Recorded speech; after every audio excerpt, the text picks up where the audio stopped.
Hey everybody, it's Safi and Marco Dish Out on Movies, the only movie review show on YouTube to review movies in terms of food.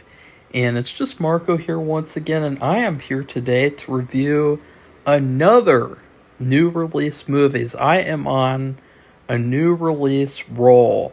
Safi has only been watching Grimm, or rewatching it for the millionth time. She has not really been watching anything else. So I am going to get her back on the ball next week. If you guys are getting sick of hearing me being like, this movie sucks. Just everything about it sucks. I don't think I've been like that recently, though. I mean, I think I've been pretty nice. And that's all going to change tonight because this movie is it's a complicated movie. It's a movie. And that is Rust. This is the controversial Western movie starring Alec Baldwin. Alec Triggerfinger Baldwin. And it is controversial because, of course, the cinematographer, Helena Hutchins, was killed while making the movie on accident, quote unquote, by Alec Baldwin. Or I guess by the gun that he was holding in his hand. It supposedly not him, allegedly not him, wink, wink, wink. It was the gun in his hand, and it was the gun's fault. It was the bullets in the gun, they just wanted to come out somehow, and it wasn't his trigger finger that pulled it. He wasn't doing anything wrong. He just was taking it out and going, whoops.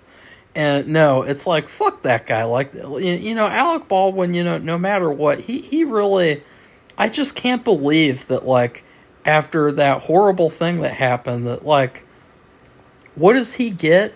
He gets a reality show where he gets to, like, show off, like, his life with this probably horrible, horrible woman who's his wife, and he's got all these children, and it's like he gets a reality show, and he just, it's sickening. It's like he's one of those ones that should be, like, punished for what he did, and he should be, like, I don't know. I mean, because I just couldn't imagine, like, even on accident, doing something like that, and then just, oh yeah, look, I have my own reality show now, and everything is perfectly okay. Like, especially because if you did a reality show, and you went into that stuff, you'd expect to be really distressed and in emotional turmoil, and but it's almost like exploiting it. It's like, what can I do to make money off of this horrible event that happened? But, I just gotta say, like, no movie is worth someone getting killed or someone getting hurt. No movie is worth that. And so, no matter what, this movie was kind of cursed. Because for all the good intention that the people making it had, well, hopefully all of them. We know one who is currently walking the streets, and his name is Alec, and his last name is Baldwin. But but no matter what, like, this movie's always going to be looked at as the movie where this innocent young woman got killed because of horrible quote unquote accident. And I think that it's a shame because the movie is pretty good, kind of. And there are a lot of things about it that I actually ended up liking. Like, I went into this movie thinking I was going to hate it, and I was thinking I was just going to make Alec Baldwin jokes for 40 minutes. But then, as I kept on watching it, it's 2.5 hours. And it feels like 2.5 hours.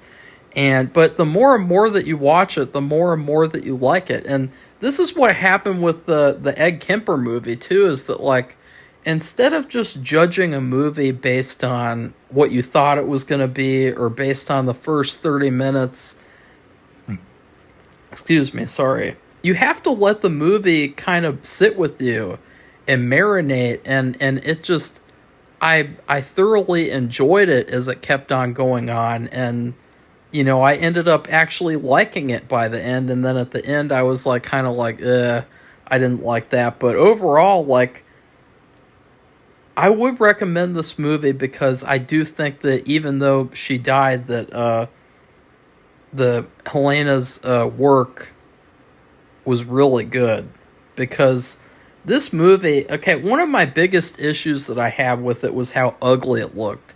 It's such an ugly movie, and it feels like one of the biggest issues with this movie, besides being one of the ugliest movies I've ever seen, is that it feels like it's very self-aware. And one of the ways that it feels self-aware is that it feels like they had to make it look, quote-unquote, like a Western movie. Where it's like, okay, we gotta suck all the color out, we gotta make everything look piss yellow and shit brown. And, a lot of the old Westerns did not look like that. They were very beautiful. They were colorful. Duel in the Sun. Sorry, I need a drink of water. I was like, duel in the sun. That was random. But Duel in the Sun, they had that classic sequence that Martin Scorsese loves, which I'm really glad, because that, I'm really influenced by that type of thing with color, like changing color to fit mood and kind of like really dramatic, like noticeable ways, like very blunt. And, they had this really good sequence where it was just everything was red. And it was probably one of the greatest movie sequences I've ever seen in terms of how it looked. And it actually tricked me into thinking that the movie itself was good. Movies like this, they were colorful. Even Unforgiven, which this movie is basically like Unforgiven Jr. Unforgiven was a colorful movie because it was shot on film. And here's the thing about like color grading, because listen, I'm not too like familiar with like the technical process of the old filmmaking, with printing the film and cutting it and everything, which it doesn't really matter anymore, unfortunately. I mean, I wish it did matter, but it just doesn't, at least at this point for me.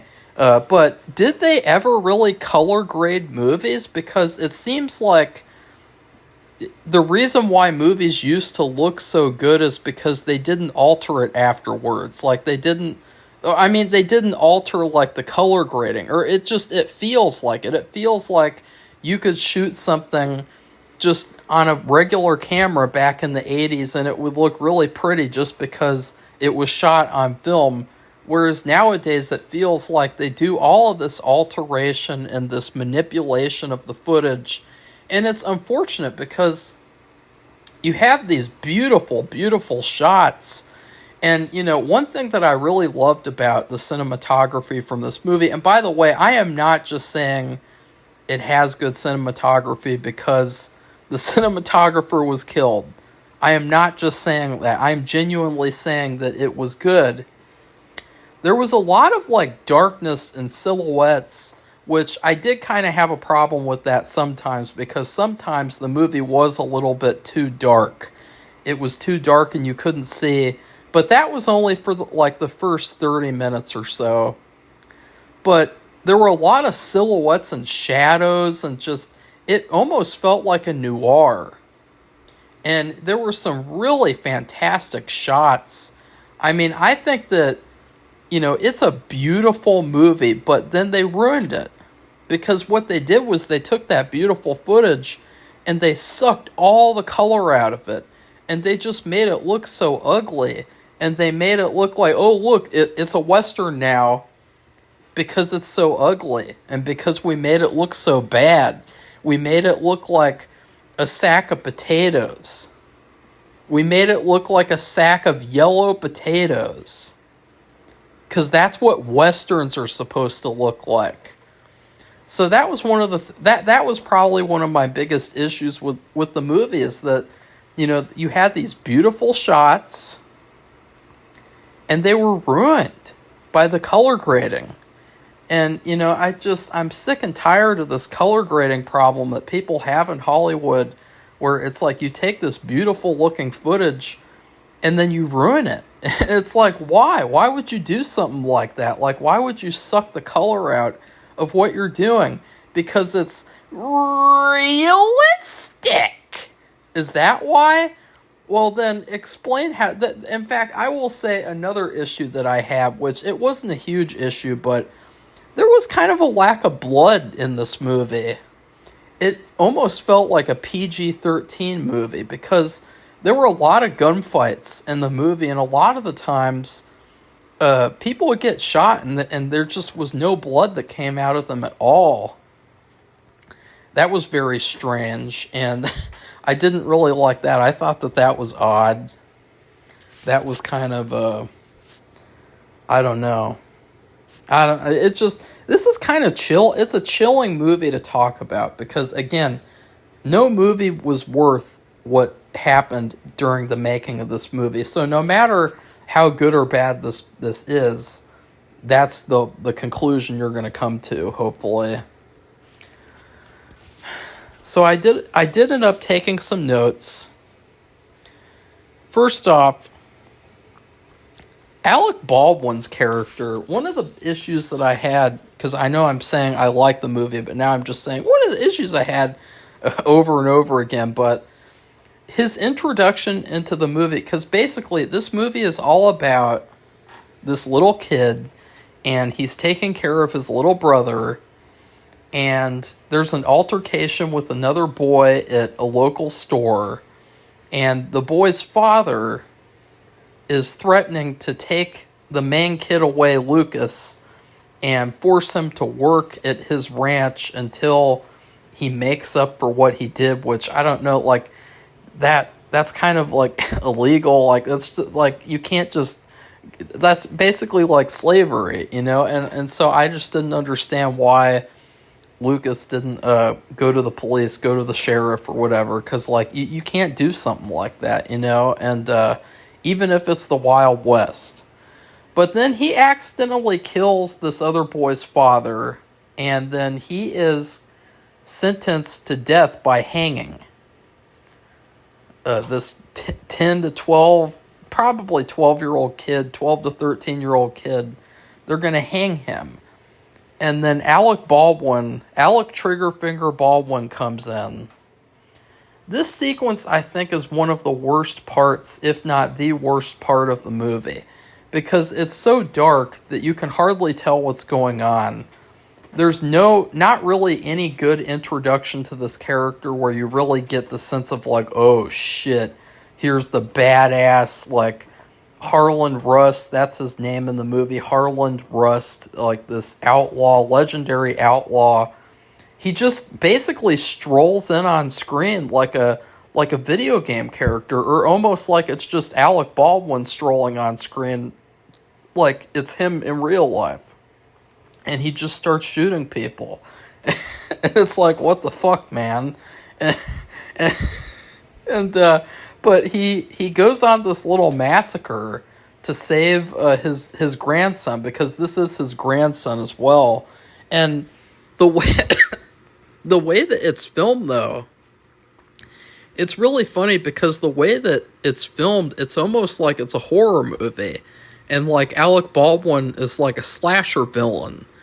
Because it's so dark, and he just comes in, and, you know, they show, like, the aftermath of one of his kills, and there is a lot of blood, but it's all dark, and you can hardly see anything. But it's like, that's how they would shoot, like, Halloween with Michael Myers. You know, they'd show, like, the sheriff's office, and then Michael Myers strolls in, they cut away, and you hear, ah! Okay, that sounded off. Okay, don't clip that. Do not fucking clip that, you bastards. and then you see the aftermath, and it's like there's blood gushing out. He's like choking on his own blood and shit. And it's like, oh look, it's Alec Baldwin. No wonder. And he frees the boy. And there's not really any good introduction. Like, it's a terrible introduction. And this is the impetus. This is the turning point for the characters in this movie, where this becomes the movie. This is the core of the movie, is these two characters. And it's played out like Halloween. It's played out like a slasher movie.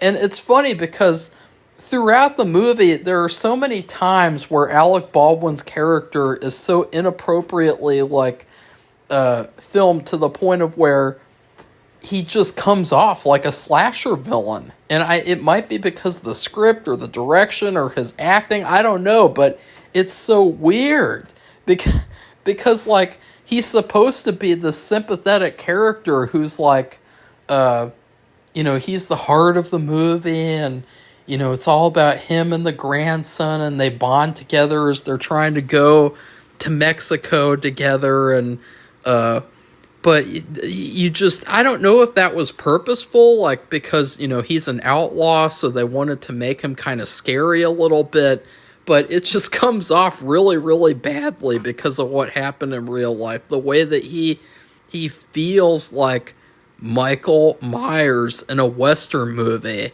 And even to the point of, there's this one part where he puts Lucas inside the shed, and then he goes outside and massacres these other guys who are already like injured, and he finishes them off. And it's like, this is like Halloween in the Wild West. And that part also just kind of reminded me of Unforgiven, like ripping off Unforgiven. I couldn't get like Unforgiven out of my head while watching this movie. It was like blatantly obvious that like they were like, oh yeah, let's make a movie like Unforgiven, but with Alec Baldwin. Ugh. That's one thing that Alec Baldwin's never going to be ever again. Or wait, no, I got that mixed up. Sorry. That's probably a better movie title for this, because Alec Baldwin is always going to be Unforgiven. Nobody's going to forgive him, hopefully. I really screwed up that joke, too. It sucks. Let's see. Yeah. And as I've said before, the movie is way too self-aware. Like, there's a lot of points in the movie where they put stuff in there that just feels like they have to put it in there because it's a Western movie. And I can't really give any specific example that is like the number one point where I felt that, but that's just the general feeling that I got, was that like the people making the movie, they probably have seen quite a few Westerns, and they wanted to shoehorn in all these different little things. One thing that I never saw in the movie, which I'm surprised by, is a tumbleweed. I didn't see any tumbleweeds in the movie. But I think that the people who made this movie, the movie that they should have watched is Stagecoach.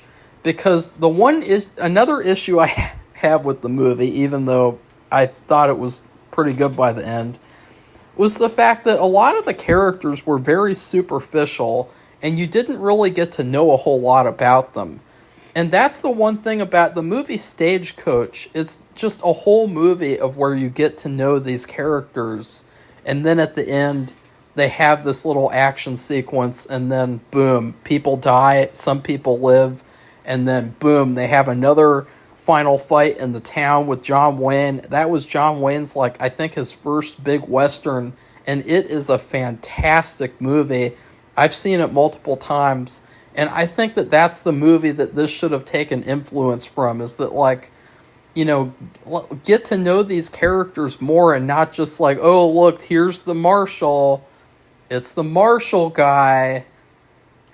Because there wasn't... I think that the marshal, who is the main guy hunting down Harland and his grandson, he was the worst character in the movie. Because he was so boring, he was so white bread, you didn't care anything about him. Another movie to compare this to is The Fugitive. Because in The Fugitive, Tommy Lee Jones, he's supposed to be like one of the villains of the movie because he's hunting down the Harrison Ford, the main character. But he is such a great character that he could almost be the main character. Like, he is so good. He is so fantastic in that movie, and you love his character, even though he's hunting down the main guy and trying to bring him in or kill him. And this guy, this Marshall, he is boring as hell, and he is just so bland. There is another villain in the movie, which is like this bounty hunter guy. And we find out that he used to be like a slave hunter, a runaway slave hunter. And he is actually probably one of the best things about the movie because he is actually scary. He's creepy. He's kind of a religious fanatic. And he has these really good suspenseful sequences where it's just him and then usually a woman, and he is terrifying. And I think that was probably one of my favorite things about the movie. I really loved him. I didn't like him personally, but I loved his character as a villain, and I thought that he was a good villain for the main characters. Rust himself was a terrible character because, as I said, you did get to know a little bit about him, but he just kind of felt like a cliche. He felt like the been there, done that, old, grizzled, like, gunslinger character who now, like, regrets his past, or doesn't really regret it, but just he wants the violence to end. And, there's a part where his grandson's like, how many people do you think you killed over the years? And he's like, I don't know. I can't remember. And it's like, oh, God. And that's another thing, too, is the movie is very sorrowful, and it's very, like, melancholic. Like, it's the way that it's treated reminded me of Unforgiven, where they treat the violence very much like it's real, and they just treat everything in the movie is treated like it's real. It's not treated like it's romantic, like in a lot of older Westerns. But I think that, Rust's character, he is terrible because on one hand, he's this boring cliche, and it's Alec Baldwin, so, he's not very likable anyway. And then on the other hand, there are these parts where he just feels like this horrifying slasher villain to the point of where you almost kind of get scared of him being around Lucas. You get scared of him being around the main little boy, because you don't want him to practice his trigger finger. You don't want him to practice his draw. You don't want him to do that because, you want Lucas to survive the movie. But that Alec Triggerfinger Baldwin is there and that shit's going to happen. So I think that's a big problem, because the movie is called Rust. It is called Rust after that guy, and he's a terrible character. But, and it's funny because I just keep on shitting on this movie, but so now let's get to what was good about it, or let's try. Are there any other notes that I can? Shut your cock holster is a line in this movie. Shut your cock holster. Oh yeah, there's this one part in the movie where Alec Baldwin randomly buys a dog. He randomly buys a black and white dog, and then he gives it to Lucas. And then 15 minutes later, Lucas gives it away to this other little boy for no reason at all. And it's like, wow, that's really stupid. And then we later find out that, it's a clue so that other characters can see that, they've been there. So it was basically just a plot device. That wasn't very good writing. And then I will say, like, the final, like, action sequence in the movie is actually really, really good. And I would just say, I guess, because I feel like this review has been overwhelmingly negative. The movie got better and better as it went along. I was really like interested to see what would happen. And I thought that the payoff was pretty damn good. It all culminates in this really, really well done gunfight between all these different characters. But there's a... Okay, now let's get back to shitting on the movie. There is this part where, Alec Baldwin, in typical Michael Myers fashion, he jumps out of a window to escape from getting killed. That was so much like Halloween. That was so much like Michael Myers.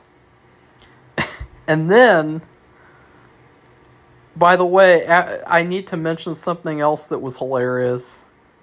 There's several times throughout the movie where Rust and Lucas are in a gunfight. They're in danger. And some of the times Lucas is hiding. He doesn't want to be found or seen. And Rust will just yell, "Lucas!" to come. And it's like, why are you alerting the bad guys to where you are? Like, why would you want to do that? Like, especially in the final gunfight, there's all this confusion and all these different bad guys shooting at each other. And then you got Rust, and he just loudly shouts, "Lucas!" And it's like, why would you want to do that? That's so stupid. That's so dumb. That's how you get killed. Like, if you were in a school shooting, would you go to the hallway and shout for, like, a friend down the hallway or something? Like, it's stupid. It's dumb. So, yeah. Rust this is probably one of the funniest things in the movie. And I hope that you guys aren't mad that I'm spoiling it, but I don't give a fuck. Rust gets shot again by the bounty hunter. He is like the final villain of the movie. And he falls over, and it looks like he keels over. He gets shot, and then he's like, "Ugh!" And he turns around, and it's like, yeah, that's really weird. And then you think he's done for, and it's like, oh no! But then he comes back. He comes back for one last scare. Like how they say in Scream. Like where the slasher villain dies, but then you think he's dead, but then he has to come back for one last scare. That's what Alec Baldwin does in this movie. He comes back for one final scare. And then he kills the bounty hunter. And then he actually bargains with the marshal to let Lucas go in exchange for him taking him. And this was the part of the movie I really didn't like, because I hate movies where the main character dies at the end. I hate it in this movie even more because it's so predictable. It's like you look at the movie and it's like, oh, look, it's the old man character, and he has to go on this adventure so he can protect the other character, the innocent character, and then he has to die at the end to pay for his sins. And it's like, we've seen this like a million fucking times. And the funny thing is that in Unforgiven, Clint Eastwood survives at the end. And that's the best part of the movie. Because that was the part of Unforgiven where I was like, wow, I did not expect for that to happen. I expected it to be like Gran Torino, where he shows up and it's like, oh, look, he's got the old man has to sacrifice himself for the younger, innocent character. And, they did that in Gran Torino. But yeah, and they really overdo it in this movie too, because they bring Alec Baldwin up, and he actually dies from his gunshot wounds while they're taking him up to the gallows. And then they're like, let's kill him twice. And then they hang him so that he's killed a second time. That was so bizarre. But I do think, too, if you don't like Alec Baldwin, you'll really enjoy the ending, because you get to see him die like 3 times, like a slasher villain. So I want to also say, too, I didn't talk at all about Lucas. That's how I was saying that. The 12-year-old kid, the main kind of character of the movie. I thought that he was really good. Actually, I thought that he was just there, like his character. Like, this movie very much felt like a movie from the 2000s that your dad would rent at Blockbuster, and you watch it and you're like, wow, that's actually pretty good. It's better than I expected. And I would say that, though, that the main thing, interestingly enough, about this movie that makes it so unique is the cinematography. The cinematography feels like it's too good for this movie. Like, it just feels like everything else about this movie is like on a completely different level than the beautiful cinematography. And I'm not just saying that, again, because you guys know that, like, I won't just say things just to say them, just to be nice. You know, I'm honest. I'm fully honest and raw on this channel. And I really love the way this movie was shot. I just hate the way it was edited. And yeah, in terms of food, this movie, it's kind of like a, and I'm just stalling because actually I don't really know what this movie is, because it ends on a very sad note. It's like a happy note, but it's a bittersweet note. And the real life stuff just kind of takes it over the edge to make it feel like a tragic ending. I'm trying to think of like a meal that I regret eating.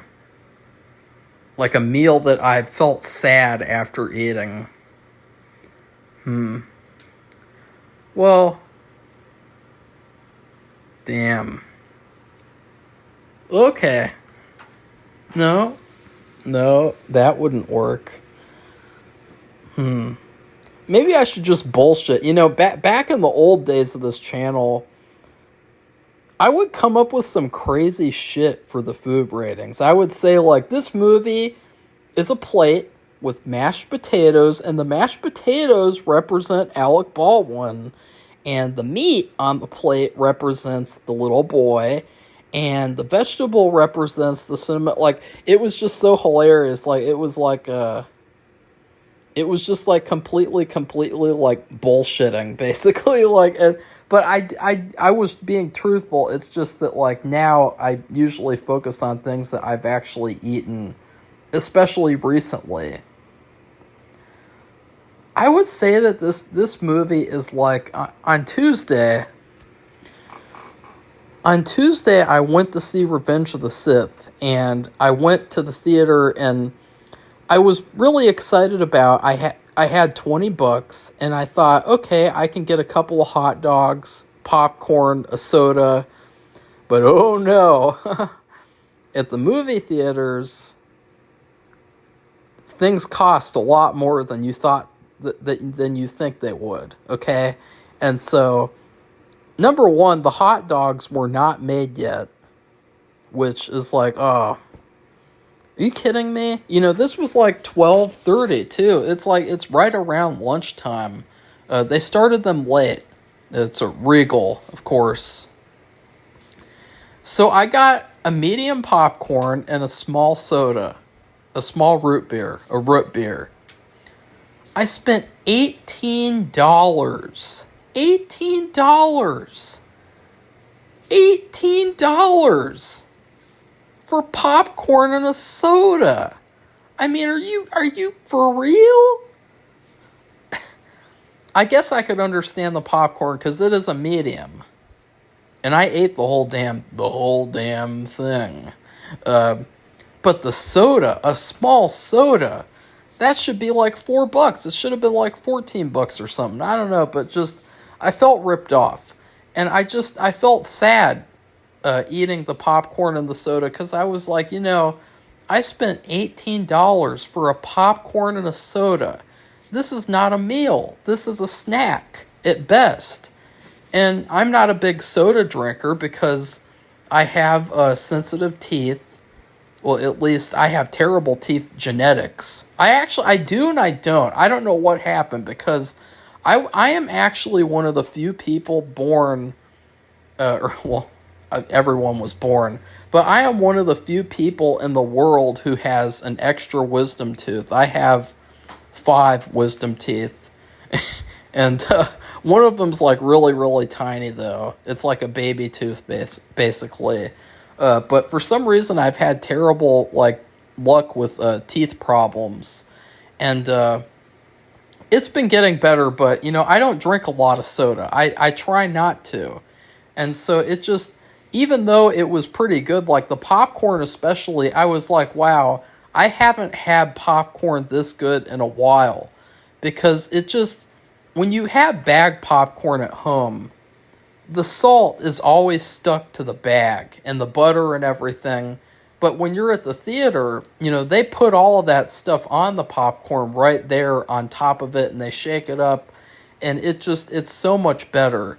And so I actually really enjoyed the popcorn and soda, but I was sad that I paid so much money.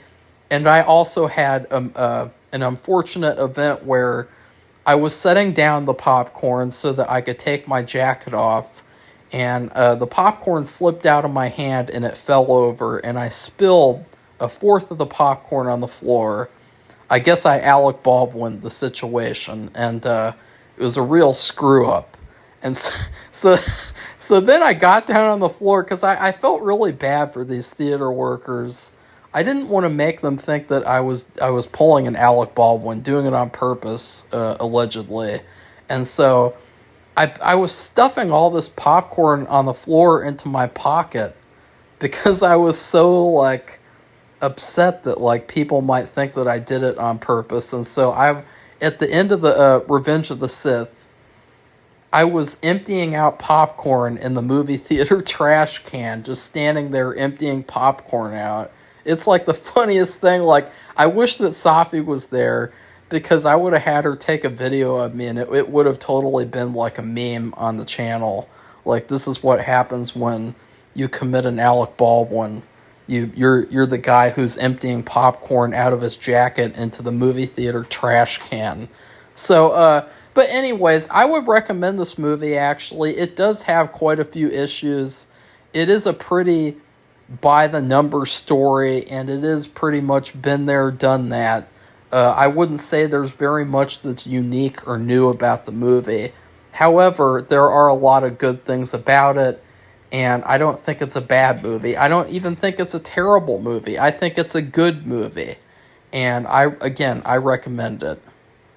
Just, but if you don't feel like you want to support it, I can also help you out with that, because I did not support this movie myself. I found it on a special website called YouTube, quote unquote. And so I watch a lot of movies on YouTube. And so if anyone wants help with that, just let me know, because I don't want you to feel like you have to support Alec Baldwin and his trigger finger and his reality show that he doesn't deserve.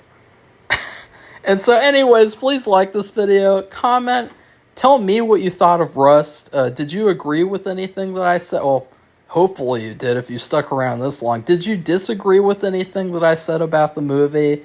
Because, it was very dark, but it was also so ugly. They made it look so ugly.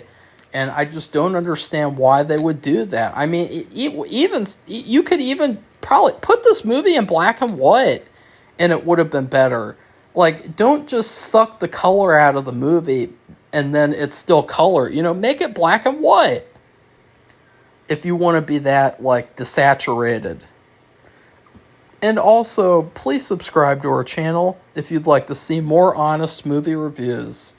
I hope that Helena Hutchins rests in peace, and I'm glad at least that people got to see her work, because, making movies is hard, as I would know, and I'm glad that she was able to get some form of success and make some movies and do some of what she wanted to do, regardless of whether or not how it ended. Unfortunately, it ended with Alec Baldwin, and that's just, nobody wants that. That's like, wow, that's called a raw deal. So goodbye, everybody. See you soon.